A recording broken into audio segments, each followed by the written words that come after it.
Okay, so until now in class, we've pretty much just talked about combinatorial logic, which just includes things like gates, right?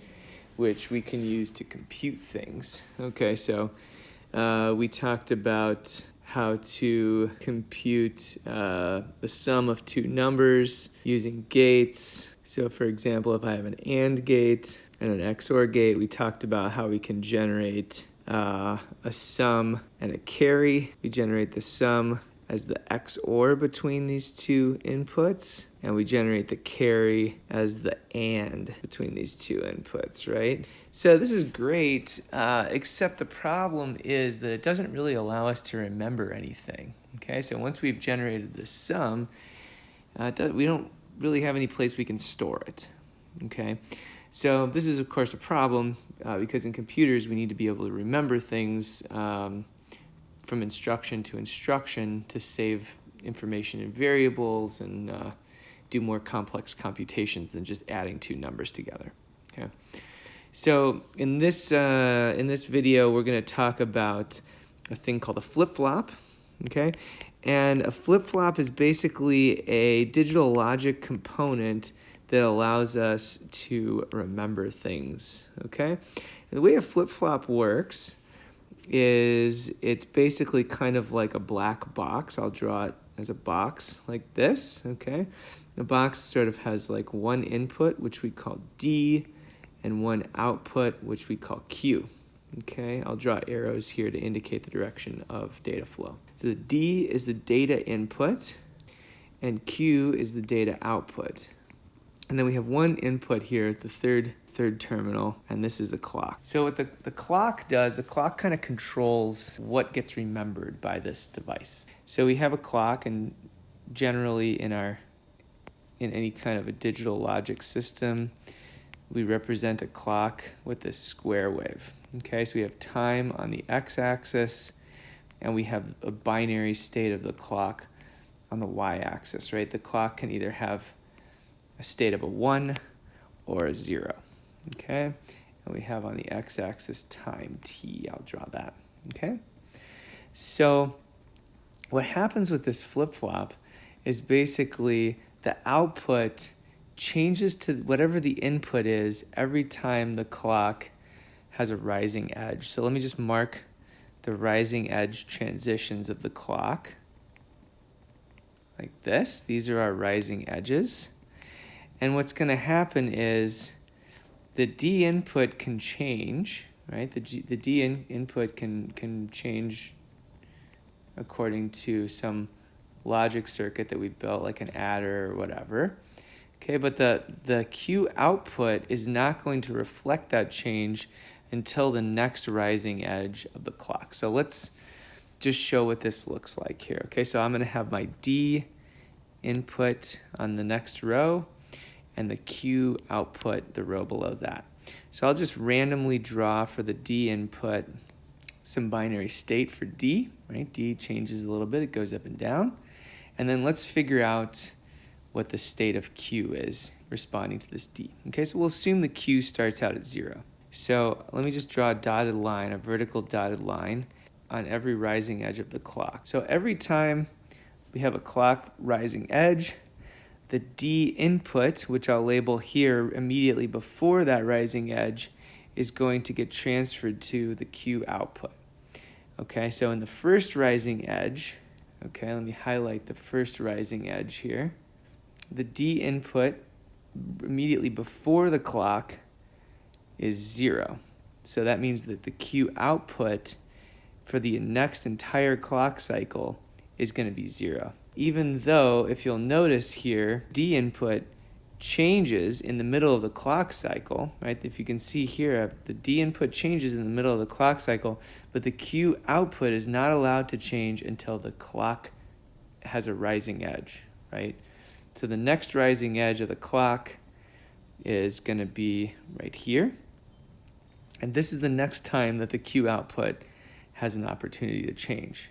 Okay, so when we see the second rising edge of our clock, then whatever is on the D input immediately before the clock transition, I'll draw that with a dot right here immediately before the clock transition, that value on the D input is going to get reflected to the Q output right after the clock rising edge takes place. And that value on the D input, the 1 that's on the D input immediately before the second rising edge of the clock, is going to get reflected on the Q output, and then that Q value is going to stay stable until the next rising edge of the clock. So for 1 clock period, right? When I say 1 clock period, I'm referring, let me just highlight this 1 clock period here. This is a clock period, right? It's a full time when the clock is high, right? High here, and a full time when the clock is low. Okay, so whatever is on the D input immediately before the rising edge stays on the Q output. No matter what D is, it doesn't matter what D can change. You can see here D will change in the middle of this clock period, but that change is not going to be reflected on the output until the next rising edge. Okay, so let's take a look at the next rising edge, the third rising edge of the clock. Here's the third rising edge of the clock. So we have another rising edge. So what the D flip-flop is going to look at the input, the D input immediately before the rising edge. That'll be a 0. And that input is going to get pushed onto the Q output immediately after the rising edge. And it's going to stay stable on the Q output for an entire clock period after the rising edge. Okay. And you can see on the fourth low to high transition, the fourth rising edge here, we have nothing really changes, right? So we're still, the flip-flop still looks at the input, the D input immediately before the clock transition, and it transfers that output to the Q output. It's just that in this fourth case, the D input doesn't change, and so the output doesn't change. All right.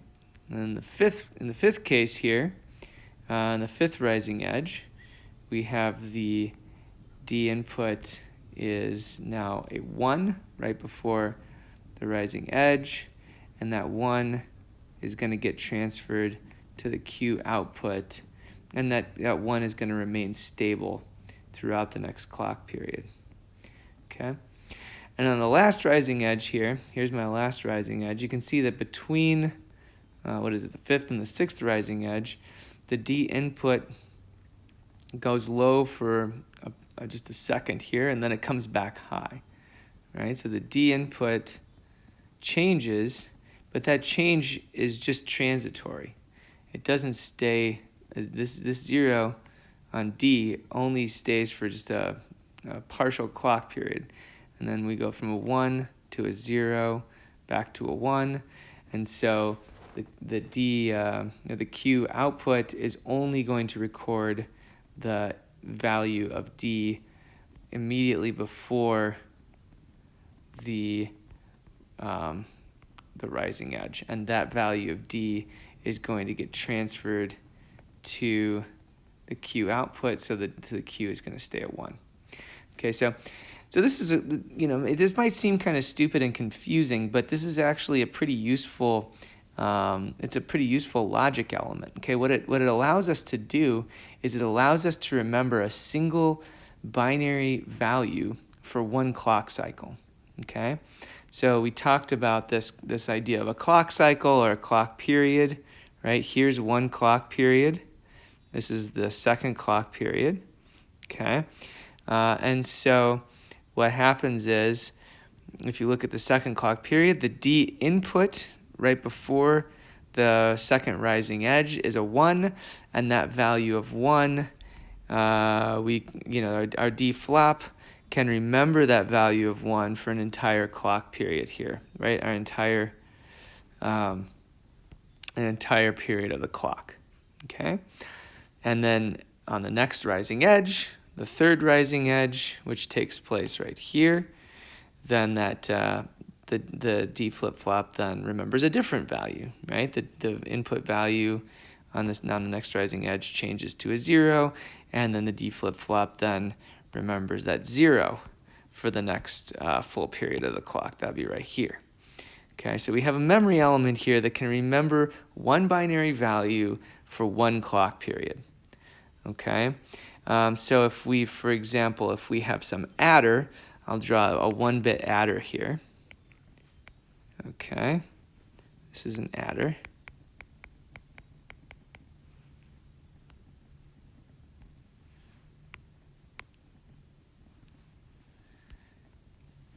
I'll draw a 1-bit adder here. Here's an adder.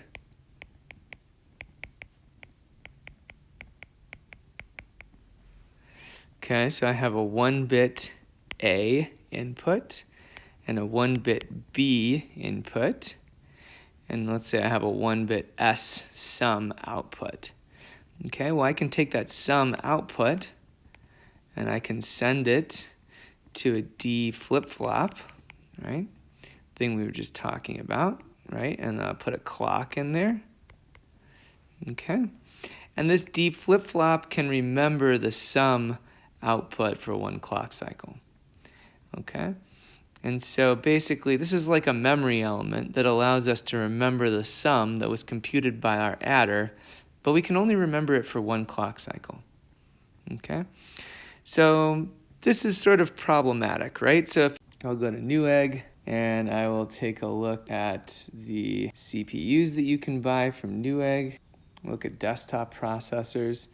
Okay, so here's the first desktop processor that comes up, right? So the first desktop processor, but they're advertising this thing as a 3.6 gigahertz processor. Okay, so that means that the clock, right, this thing has flip-flops in it. Okay, and the clock that goes to the flip-flops in this processor is 3.6 gigahertz. Okay, what does that mean? That means that we have 3.6 billion periods per second. Okay, so here's my clock. So we have 3.6 billion periods per second. All right, so 1 period of the clock lasts less than a billionth of a second, right? About a third of a billionth of a second, so maybe 300 picoseconds or something. I think that's what it is. 300 femtoseconds. I'm not sure exactly what the prefix is for that, but it's not very long. So that's kind of a problem because we can't really remember. We can only remember 1 bit of information, and we can only remember it for maybe less than a billionth of a second. Okay, so it's not terribly useful. I mean, it's better than nothing, right? It's better than if we didn't have this flip-flop at all, then the result of this sum output here that we generated with our adder, we couldn't remember it at all. So the D flip-flop helped us a little bit because we were able to remember we were able to remember for a short period of time, but just not for much time. Okay. So, well, it's okay. It's better than nothing. All right. So let's see if we can do any better here. Okay. So before we do any better, let's just quick talk about a piece of combinatorial logic called a multiplexer. Okay. The multiplexer is a little device that really significantly improves the utility of a D flip-flop. Okay. But it's not a memory unit at all. It's not a memory device, but it can help improve the usefulness of our memory devices, our D flip-flops. Okay, what a multiplexer is it's kind of like a 2-to-1 valve, right? So the way we draw this thing is we draw it with this like trapezoid notation here. Okay, and we kind of have 4 ports on this thing. Okay, so we have an output out. Okay, and we have 2 inputs to this thing, A and B. Okay, and then the third input we have here is called the select input. Okay, and so basically the select input basically allows us to select either A or B going to the output. Okay, so if I draw a truth table for this thing, I'm going to get, if my select input is a 0, then my output is whatever A is, okay? So if A is a 0, then the output gets a 0. If A is a 1, the output gets a 1. If my select input is a 1, then the output gets whatever B is, okay? So if I said select gets a 0, then A just flows through the out, and B, we don't care about B. Nothing happens to B. Okay. On the other hand, if the select input is a 1, then B flows to the output, and we don't care about A. Nothing happens to A. Okay. So this allows us to select between one of two different binary sources. Okay. It's very useful in general. We use it in a lot of places in computers. Let me show you how you can use this thing for a D flip-flop to make it a little bit more useful. So here's my D flip-flop. Right, I have a D input and a Q output, and I have a clock. Okay, and what I'm going to do is I'm going to stick a multiplexer in front of this thing. Okay, so the multiplexer output is going to feed D. Okay, and then of course my clock is going to come from my clock, whatever that is, 3.6 gigahertz or whatever. And then I'm going to tie one of my inputs, the A input of my multiplexer, I'm going to tie that to Q.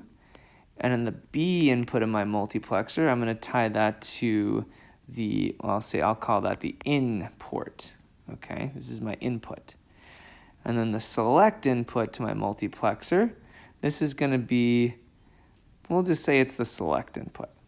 Okay, so when select is 0, that means that we don't worry about what the B input is. We only worry about A, right? So what happens is the output of the flip-flop is basically routed back around to the input. Okay, and so if our output Q of our flip-flop has a 1 on one clock cycle, right before the rising edge of the clock, here's my clock. If our output Q of my flip-flop has a 1 right before the rising edge, here's my rising edge, then the input D, okay, the input to my flip-flop D is going to hold its value, right? It's going to just get whatever Q has. Okay, so this is a way where if S is 0, then this configuration inside of this box here, this configuration just holds its value, right? It never forgets whatever value is stored on it. It just holds its value when S is 0. Okay, so that's nice. We can remember a particular value, a 1 or a 0. We can remember that value from multiple clock cycles, right?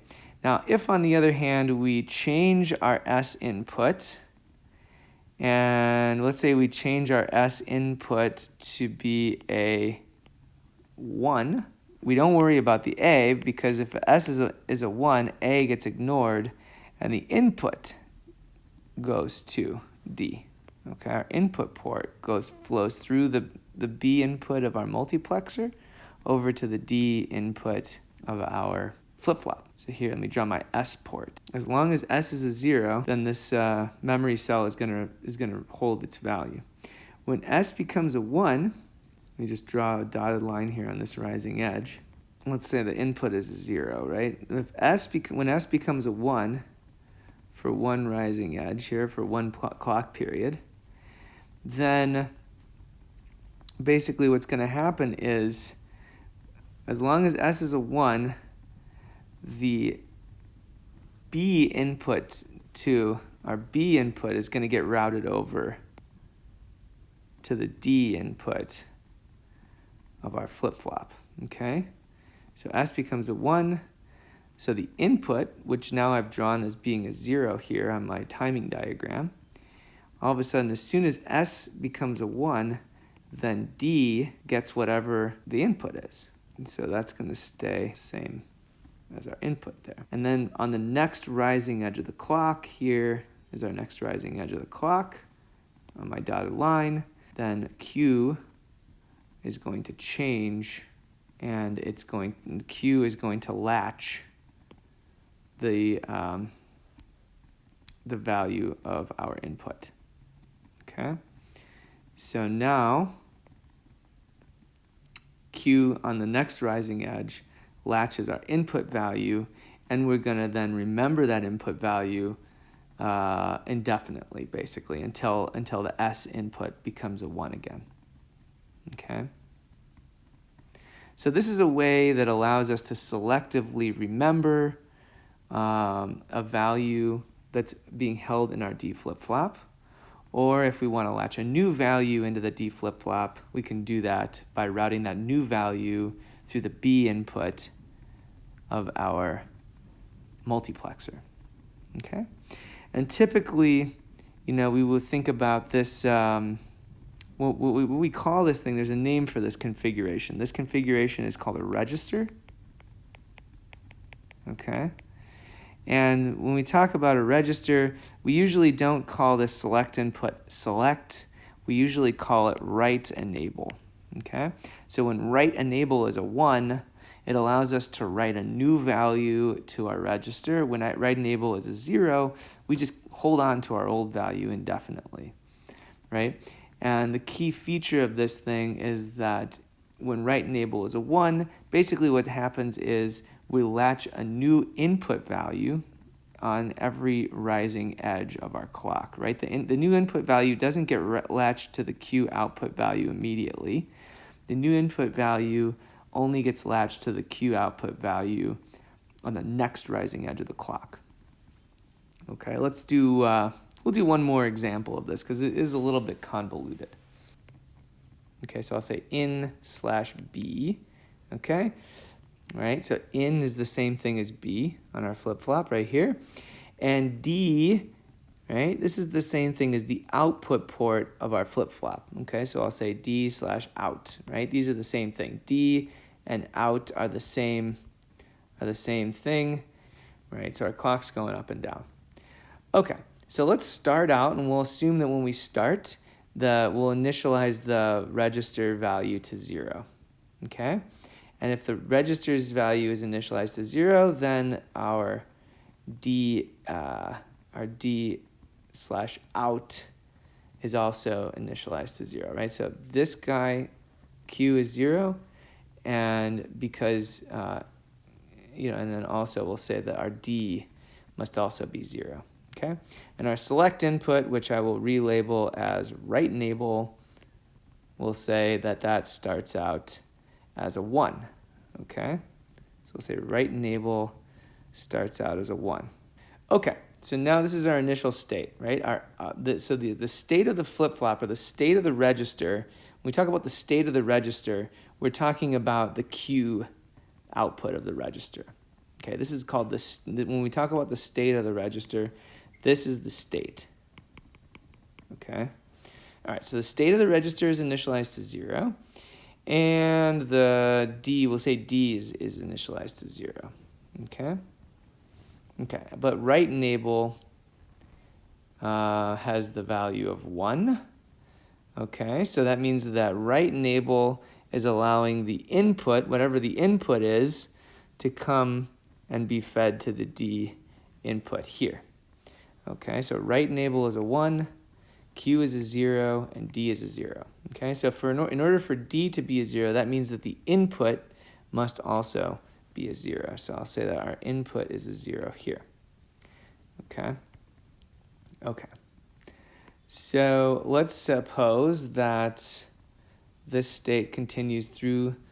Okay, and as soon as we have a low to high transition, then our our flip-flop is going to latch the Q, and it's going to latch that to the next rising edge of the clock. Okay, so we know that Q is going to stay 0 to the next rising edge of the clock because Q can only change on rising edges of clocks. Okay. Now D, so suppose then the write enable stays a 1. Okay, we'll say write enable stays a 1 through this clock cycle here. And let's say our input then becomes a 1 in the middle of this clock somehow.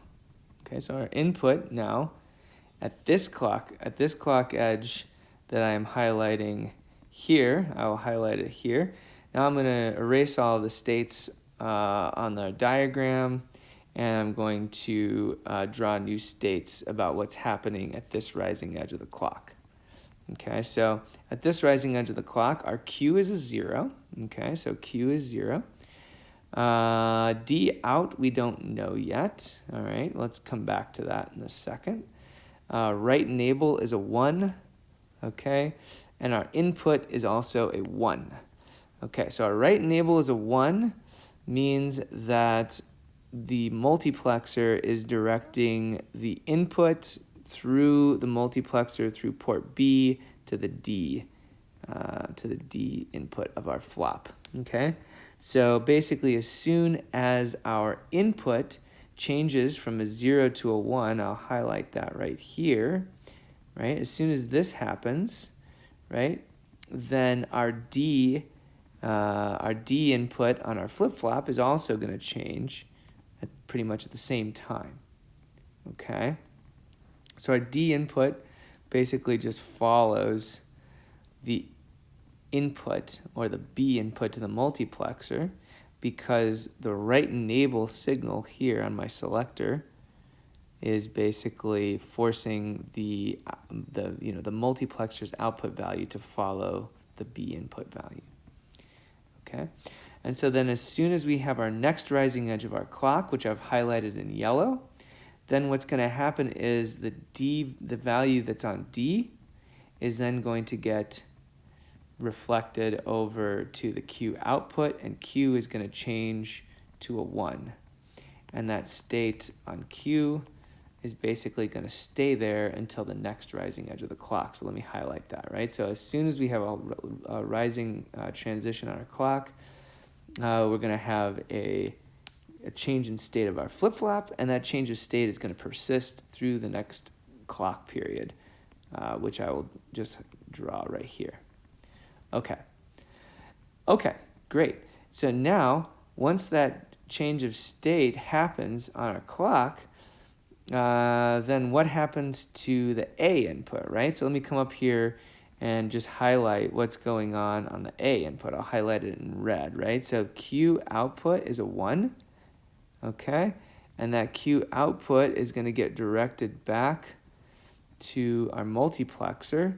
And the A input of the multiplexer, let me erase the 0 here. It's no longer a 0, so now we're going to get a 1 on our Q output, which gives us a 1 on our A input. Well, unfortunately for that 1, nobody really cares about that 1, because the write enable port of our multiplexer is basically telling the multiplexer to transfer the B input, right? It's set to transfer the B input to the D input of the flop. Okay, so it's ignoring the A input, right? So nobody really cares that the A input is a 1. Okay, so let's change the write enable signal here of our flip flop. So we'll go through the next clock cycle and we'll change that to be a 0. And then basically what's going to happen is as soon as it's a 0, then it's going to cause the D output of the D input of our multiplexer, right? The D input here is just going to hold on to the Q state, right? So as soon as we change the write enable port, right, that would be this port here. We're going to change that to be a 0. Okay, let me just erase all these bolded lines that I've drawn. But basically, we're going to change this write enable state to be a 0. And now once this write enable state is a 0, that's going to allow our multiplexer to pass the value from the A input of our mux over to the D input of our flop. Okay, and now what's going to happen, of course, is this is going to cause our register to just hold on to this 1 value. Okay, so every time the clock has a rising edge, basically we're going to hold that 1. That 1 is just going to kind of get looped back from the output of the flip-flop through the A input of the multiplexer and back around again, okay, as long as that write enable port is set to a 0. Okay, so if we go to the next, right, so it doesn't matter, right? It doesn't matter what this input is, right? This input could be a 0, that's fine, on the next rising edge of the clock, but because the write enable input of the multiplexer is a 0, it's selecting the A input of the mux, right? And that's causing the Q output to be fed back through to the D input, and so both of these Q output and D input will stay 1. all right? And it doesn't matter what the input, or the B input of the multiplexer, right? This thing, the B input of the multiplexer just gets ignored as long as the right enable input is a 0. Okay, so anyway, this is a register, right? And so this register allows us to hang on to one bit of state indefinitely, right? And we can also change state from one state to another by just setting that right enable bit to a 1. Okay, so how can we actually use this in a computer? Well, let's just design a computer that can basically just accumulate numbers together. Okay, so what we're gonna do is we're gonna design a little computer that can take instructions, okay, and basically just accumulate the sum of some numbers together. Basically, what we want this computer to do is we're gonna initialize. So we have some accumulator. We'll call that accumulator variable A. Okay, and we'll initialize that variable's value, okay, at the beginning when the computer starts, okay? And what we're going to do is we're going to have some instructions which are going to tell our computer so we'll have an instruction called an add instruction, okay? And that add instruction is going to say basically A is going to get A plus some additional value V, okay? And the way we can encode this add instruction is basically we will have we're gonna encode this add instruction with some kind of an opcode, okay? And that opcode is gonna be 1 byte long, all right? So the opcode is gonna look like this, right? So remember, a byte is 8 bits, okay? So I'm gonna take a number here. Here's an 8-bit number, and I'm going to split it up into 2 parts. Okay, I'm going to have my value V, right? This is my value that I'm going to add to my accumulator, and then I'm going to have my opcode for the add operation. Okay, so there's going to be 4 bits of opcode and 4 bits of value that I'm going to add to my accumulator. Okay. So let's say my opcode for the add operation is going to be zeros. Oops. So the opcode for my add operation is going to be 0, 0, 0, 0. And the opcode for this value that I'm going to add to my accumulator can be 4 bits of anything. Okay, so for example, suppose I want to have an instruction that adds the number 2 to the accumulator A, right? I would normally write that with like this. Okay, so this means that in pseudocode, this means A gets A plus 2. Okay, so my add operation is going to be encoded with 4 bytes of zeros. Okay, so let me write this out here. All right, so my add operation is going to be encoded with 4 bits of zeros, and my immediate value that I'm going to add to my accumulator is going to be encoded with 4 bits that are going to represent this value 2. Okay, and those 4 bits are going to be 0, 0, 1, 0. Okay, this is the number 2 in binary. All right, so the opcode that I can use to represent this instruction, this add instruction, this is my opcode in binary. If I want to represent it in hex, I can just write it as this hex number, hex 02, right? Here's my 0, my opcode that tells me to add 2 numbers together, and here's my immediate value 2 that tells me that the immediate value that I want to add to my computer is going to be 2. Excuse me, that I want to add to my accumulator is going to be 2. Okay. All right, so here's how we're going to build this thing, okay? So I need a couple pieces of equipment to build this, all right? So the first thing, obviously, that I'm going to need is going to be an adder, right? So I'm going to put my adder together, okay? And I'm going to say this adder is going to be just to keep things simple, I'll say it's going to be a 4-bit adder.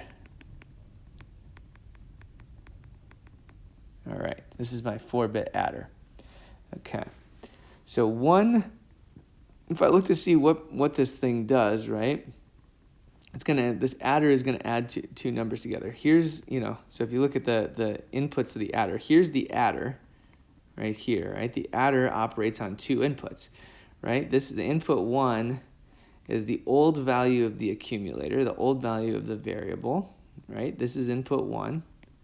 And input 2 is the thing that I'm going to add to the accumulator to get the new value, okay? So this is input 1 and input 2, right? And then, of course, my output is going to be the new value, right? This is my output. All right, so let's figure out how to do this. So we have 2 inputs to my adder, right? The first input is going to be the old value of A.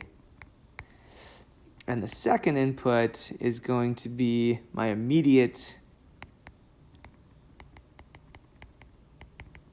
value that I want to add to A. Okay, and then my output is going to be my new value of A.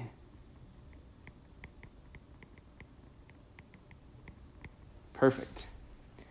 Okay, so how do I get my immediate in this computer? Okay, so my immediate is going to come from my instruction. Okay, and my instruction is going to be stored in a memory. Okay, so basically this memory is going to give me a 1-byte output. On every time I read from my memory, I'm going to get a 1-byte output.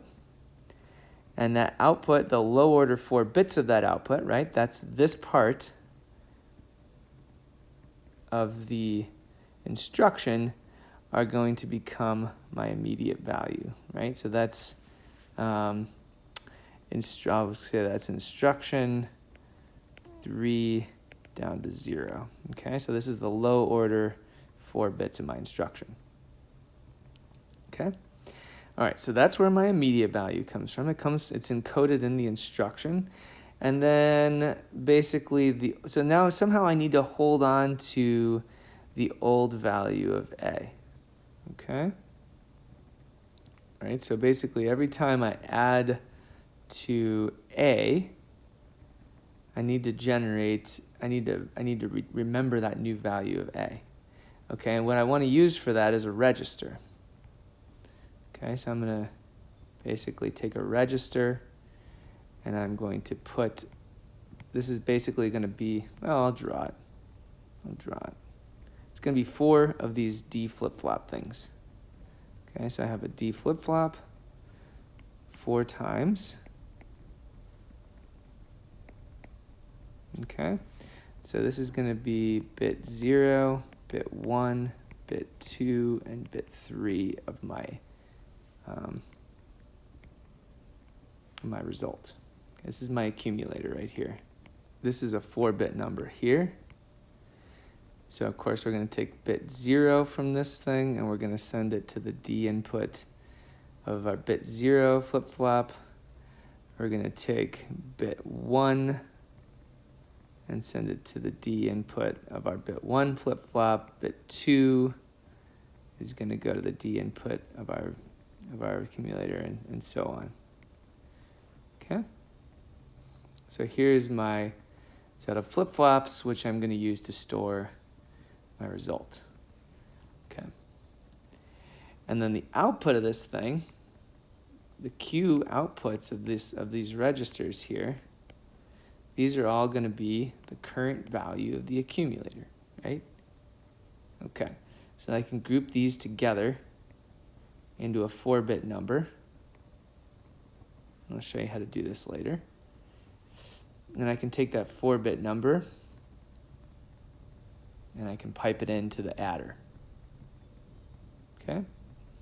And so what this is going to do is every time I get a new instruction, it's going to take the immediate value from that instruction.